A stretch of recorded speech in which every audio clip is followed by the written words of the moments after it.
Hello friends, hi, how are you? I hope everyone is doing good. Thanks for watching my video. And ఈరోజు మనం AWS అకౌంట్ని ఎలా create చేస్తామన్నది ఒకసారి మనం చూద్దాం లైవ్లో. సో దానికోసం ఫస్ట్ ఏం చేస్తారంటే జస్ట్ సింప్లీ మీరు గూగుల్ బ్రౌజర్ ఒకసారి ఓపెన్ చేసి అందులో AWS కన్సోల్ అని టైప్ చేయండి. ఓకే, సో మీరు ఎప్పుడైతే AWS కన్సోల్ అని టైప్ చేస్తారో అందులో మీకు ఫస్ట్ లింక్ వస్తుంది ఒకటి. ఆ లింక్ని మీరు క్లిక్ చేయండి.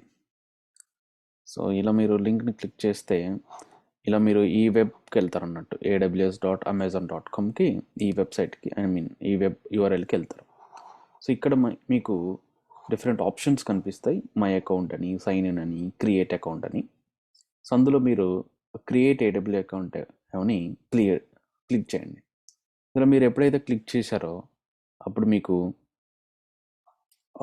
ఈమెయిల్ అడిగి రూట్ యూజర్ ఈమెయిల్ అని and account AWS account name అని ఇలా అడుగుతుంది అన్నట్టు. సో ఏం చేస్తారంటే మీకు మీ పర్సనల్ మెయిల్ ఐడి కానీ లేదా మీరు ఏదన్నా కొత్తగా ఒక మెయిల్ ఐడి క్రియేట్ చేసుకొని దాన్ని సపరేట్గా AWS కోసమే యూజ్ చేసుకుంటాను అనుకుంటే సింపుల్గా మీరు ఒక కొత్త ఈమెయిల్ ఐడి క్రియేట్ చేసుకొని ఆ ఈమెయిల్ ఐడిని ఆర్ ఎగ్జిస్టింగ్ మీ దగ్గర ఏదన్నా ఈమెయిల్ ఐడి ఉన్నా సరే ఆ ఈమెయిల్ ఐడిని ఇక్కడ టైప్ చేసి దాని తర్వాత మీకు AWS అకౌంట్ లాగిన్ అయినప్పుడు ఏ నేమ్తో కనిపించాలి మీ అకౌంట్ వరకు. సో అలా మీరు ఒక AWS అకౌంట్ నేమ్ని మీరు ఇలా ఇచ్చారనుకోండి.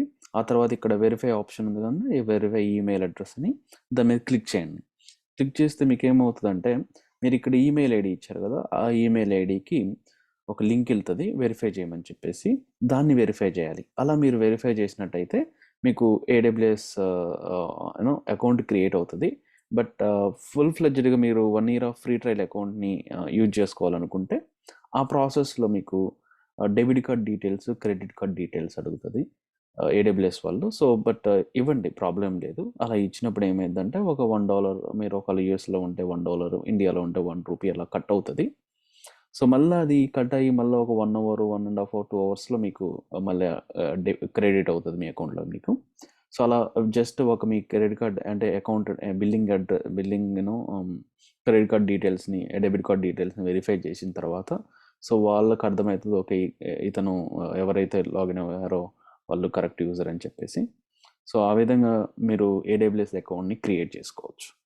సో ఇలా మీరు క్రియేట్ చేసుకునే ప్రాసెస్లో మీకు ఏమైనా కాన్ఫిగరేషన్స్ కానీ ఎర్రర్స్ కానీ వచ్చాయనుకుంటే మీరు కామెంట్ సెషన్లో మీరు మెసేజ్ చేయండి, నేను మీకు హెల్ప్ చేస్తాను. ఎలా ఎలా what the error we can how we can solve that specific errors అన్నది మీకు నేను హెల్ప్ చేస్తాను. So thanks for watching my video అండి. So for more videos you can watch my YouTube channel and please subscribe and share my YouTube channel. Thank you so much for everyone.